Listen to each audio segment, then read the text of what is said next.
Hi everyone.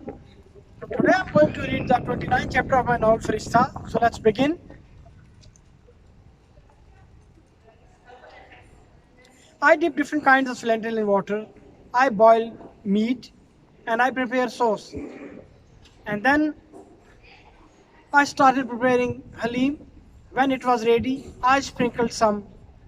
I cut small slices of green peppers, green chilies and ginger and sprinkled them on halim. And then cut slice small green chilies, some ginger, and some lemon, and I placed all these things in a plate. When everything was ready, I called Nyash for the dinner, and then I phoned Nyash as well, and I asked him that when you come home, kindly bring the naans as well. He answered me, Farishta bhai, these days I am having dinner with you people nearly every day. It's not the first time. Actually, I'm very good in cooking, but today I made halim very tasty because I cook willingly. Everyone said it's very tasty.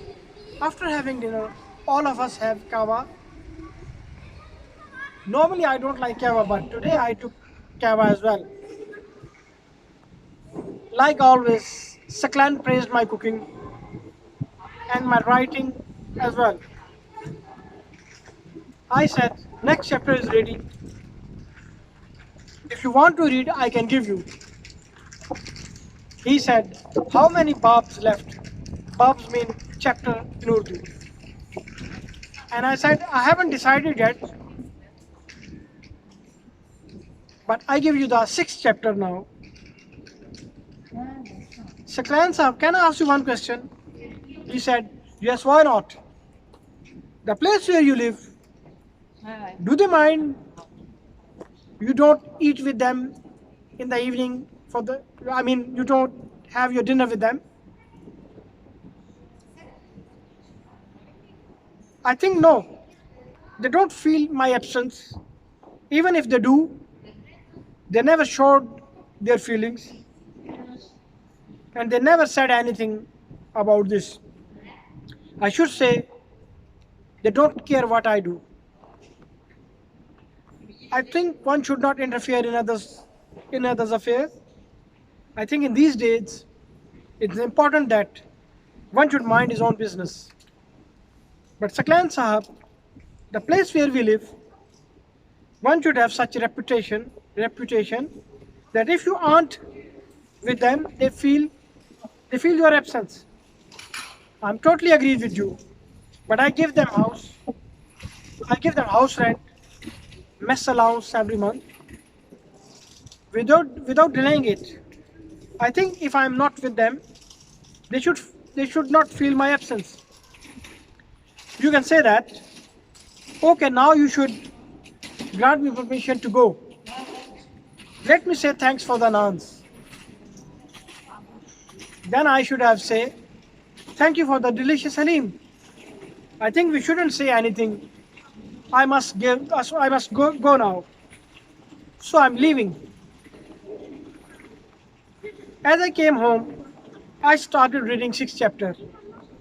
I was thinking about my grandfather. I was thinking about my grandfather's philosophy about life. That three things can change your life: woman, book, and a voyage. And then I fell asleep. I did everything, every kind of suffer. In English, suffer is when you suffer for something. In Urdu, safar is when you are traveling, and in Arabic, safar is the month of the name. And my grandmother used to say that safar is a very hard month, and it may be a superstitious belief, but she thought that safar is a tough month, and sometimes you have faced problems. And she used to say that one has to take a lot of care in this month. My grandmother was very simple lady. My grandmother never had good relations with my grandfather. I have seen them always fighting and arguing about something. If someday my grandfather brought jalebis, a sweet with a lot of sugar in it. For my grandmother, and my grandmother used to say that this gentleman is nearly on the brink of death, but he is still behaving like a newly married couple, newly married husband. My grandfather used to forget all these things, all these quotes. After a few moments, my grandfather used to spend most of the time with his books. He used to say that books are my good friend. It was 18th of June. It was 18th of June today. There were two football matches. I thought about that Swiss Italian guy. He was saying that Italy should win, but I was thinking I don't care about Italian match. Either they win or lose, but it was my greatest desire that Turkey should win the match.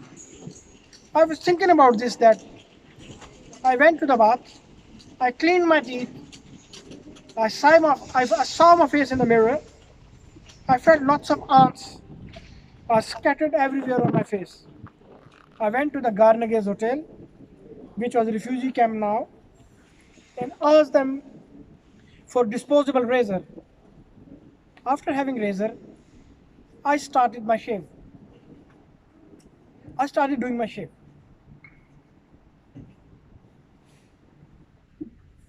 I thought I should keep French beard.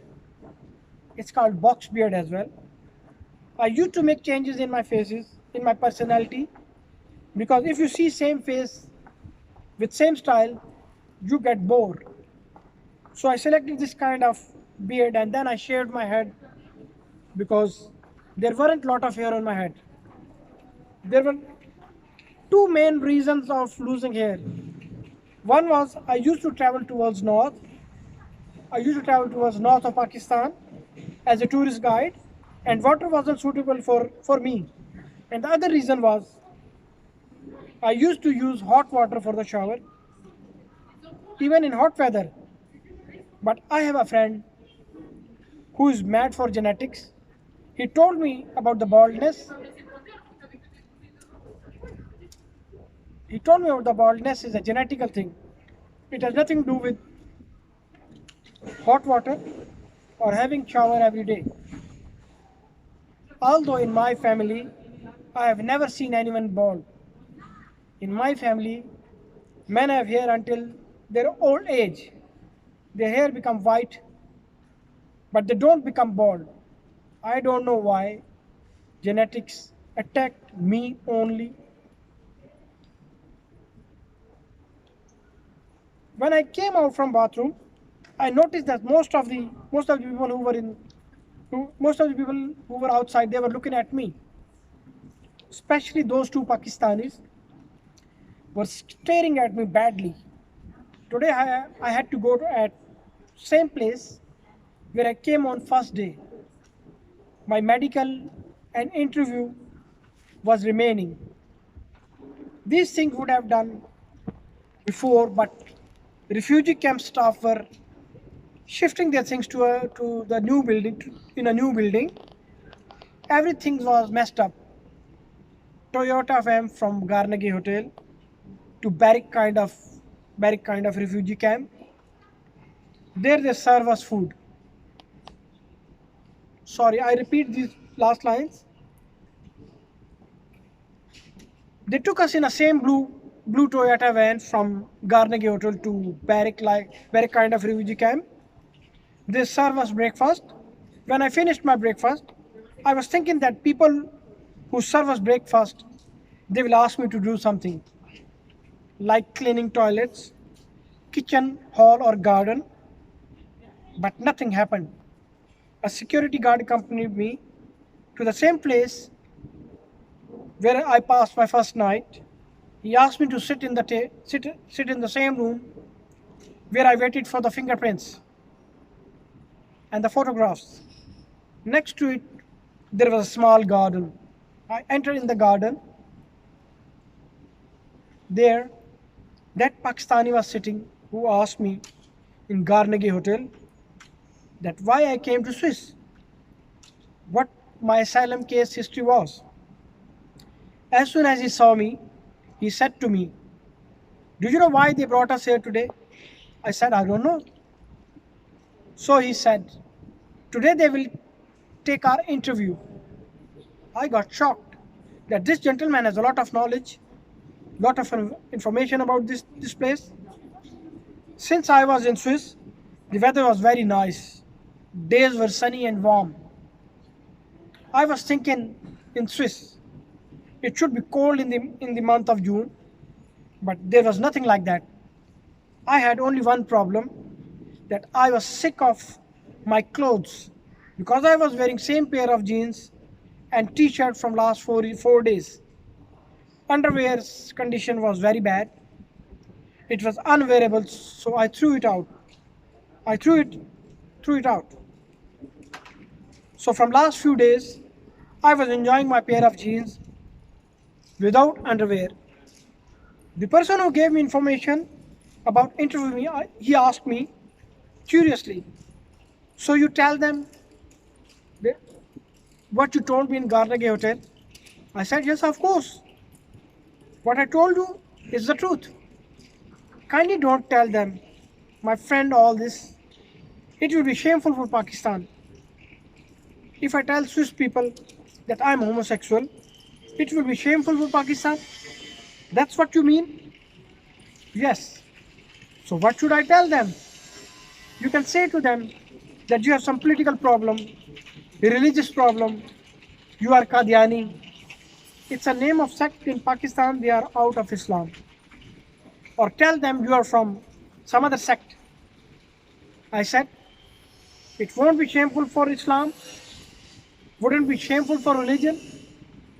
So he answered me, you are not doing it in reality.